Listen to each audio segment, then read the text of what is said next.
Crick, Watson y el ADN en 90 minutos, de Paul Strathern.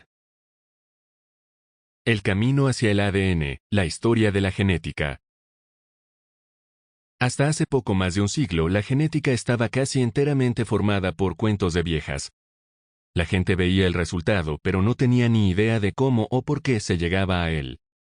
Las referencias a la genética se remontan a los tiempos bíblicos.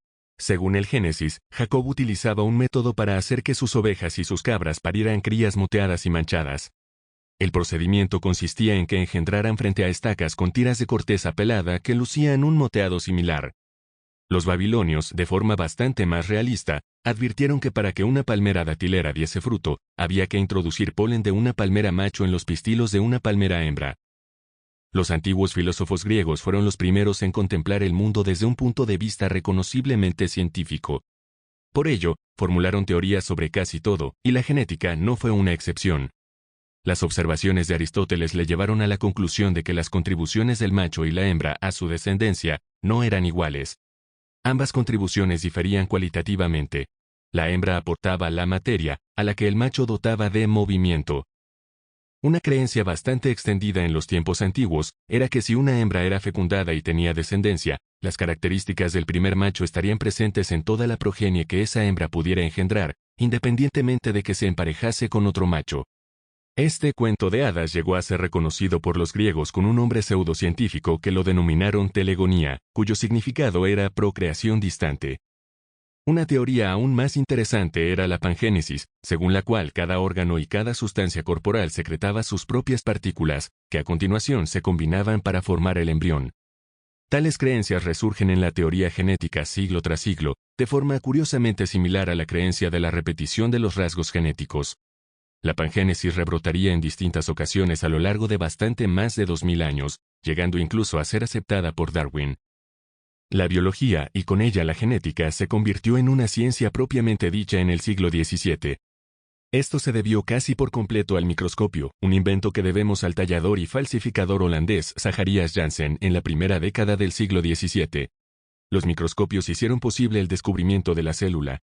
Este término fue utilizado por primera vez por el físico británico Robert Hooke, que incorrectamente designaba con él a los pequeños huecos dejados por las células muertas, que le recordaron a las celdas carcelarias. El descubrimiento de las células sexuales o gametos causó un gran revuelo. No pasó mucho tiempo antes de que algunos expertos del microscopio, excesivamente entusiasmados con sus descubrimientos, estuvieran convencidos de haber observado homúnculos, minúsculas formas humanas en el interior de las células. Todo apuntaba a que el enigma de la reproducción estaba resuelto. Mayor trascendencia revistió la hipótesis del botánico inglés Nehemiah Crew, según la cual las plantas y los animales eran creaciones de la misma inteligencia.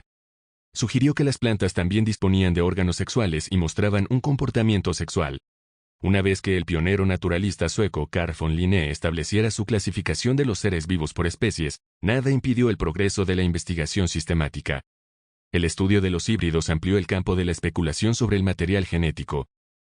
Durante siglos, la teoría de que la herencia se transmitía por la sangre fue ampliamente aceptada, de ahí la creación de expresiones tan comunes como sangre azul, consanguinidad, mezcla de sangres, etc.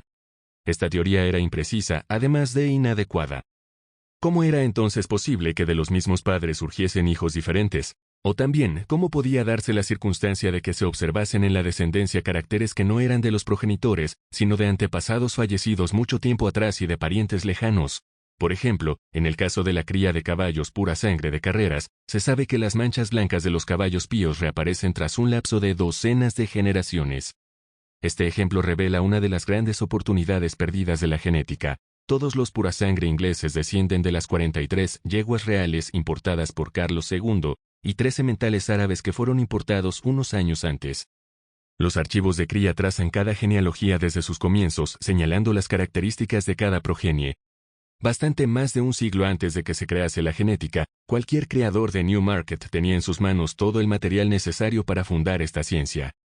A mediados del siglo XVIII, los científicos por fin empezaron a especular sobre hechos que eran de sobra conocidos por cualquier criador de caballos. Comenzó a circular la idea de la evolución. Uno de los primeros impulsores de esta idea fue el filósofo poeta científico del siglo Sample complete. Ready to continue?